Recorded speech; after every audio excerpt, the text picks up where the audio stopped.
Olá, meu nome é Marcos Figueiredo e hoje eu vou apresentar o trabalho com o título de Potencial para Agrominerais Silicáticos de Solo na Mesorregião Metropolitana de Belo Horizonte, com orientação da professora Alice Fernandes de Oliveira e co-orientação do professor Marcelo de Souza Marinho.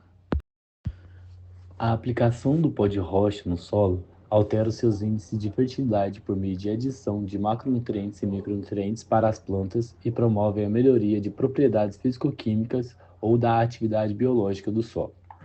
Além do potencial agrícola, a rochagem tem despertado grande interesse devido ao potencial de reinserção de resíduos minerais na cadeia produtiva, o que contribui para a mitigação de danos ambientais e promove os pilares da economia circular. Apesar do elevado potencial de estratégia para a fertilização do solo, efeitos benéficos para as plantas para o solo variam em função de diferentes tipos de rochas. Na região metropolitana de Belo Horizonte seu entorno ocorrem áreas ativas de atividades de minerações, as quais geram grande quantidade de materiais estéreis ou de baixo teor, que são descartados, gerando um grande contingente passivo ambiental.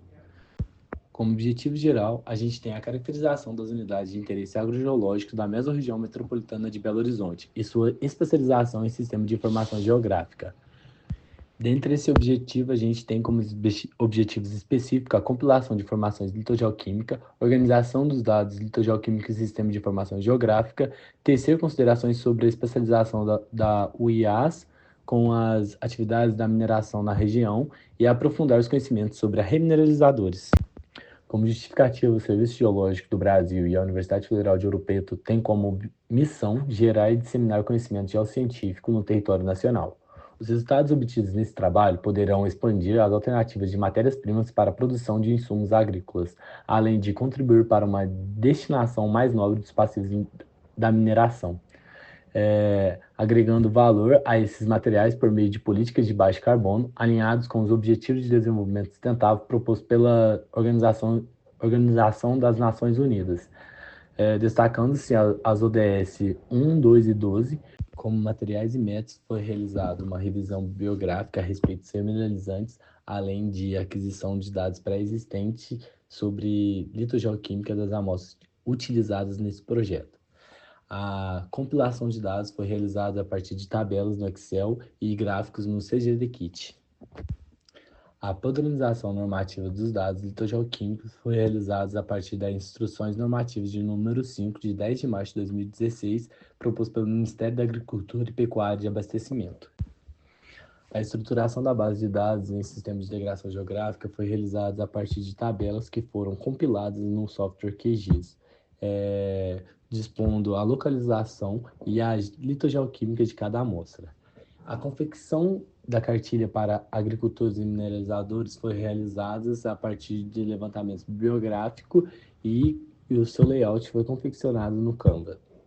Nos resultados das discussões foram divididas as unidades de interesse, sendo entre elas as rochas básicas, ultrabásicas, encaixantes e as ardósias. As rochas ultrabásicas são ricas em minerais como olivina e piroxênio, que contêm nutrientes como ferro e magnésio. Esses elementos são grandes e importantes para a nutrição das plantas e podem ser liberados lentamente no solo. As rochas básicas são ricas em minerais feldspáticos, que são grande fonte de potássio e outros nutrientes grandes e importantes para a nutrição do solo. As encaixantes, embora não sejam diretamente ricas em nutrientes, apresentam interesses como fluidos hidrotermais que podem gerar enriquecimento de sódio e potássio a partir de metassomatismo alcalino e favorecer a gênese de depósitos de agrominerais.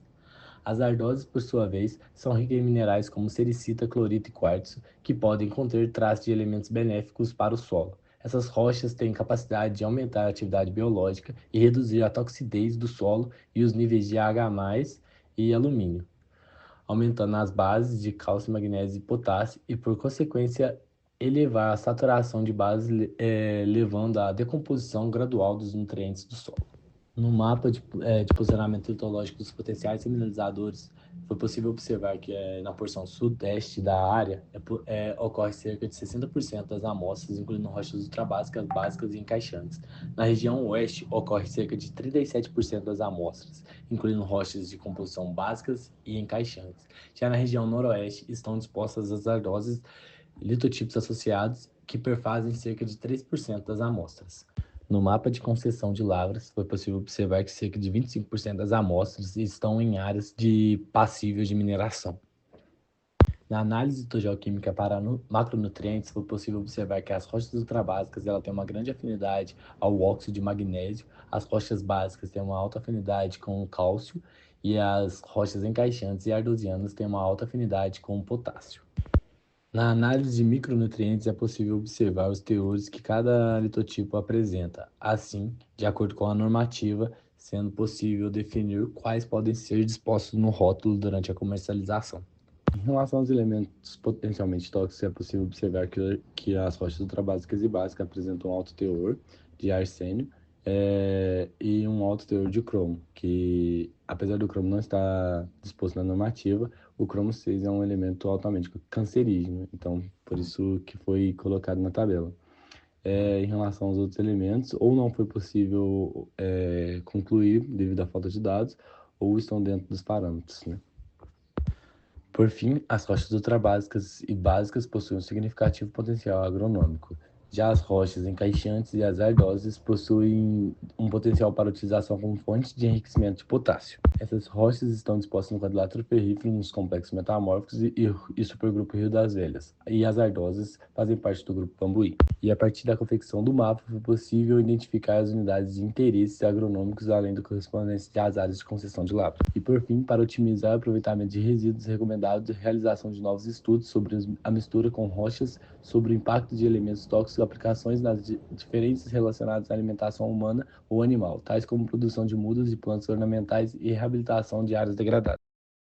Esse projeto teve apoio do Conselho Nacional de Desenvolvimento Tecnológico e Científico, CNPq, do Serviço Geológico do Brasil, CPRM, e do Departamento de Geologia da Escola de Minas da Universidade Federal de Ouro Preto. Por fim, gostaria de agradecer todos os apoiadores e orientadores desse projeto.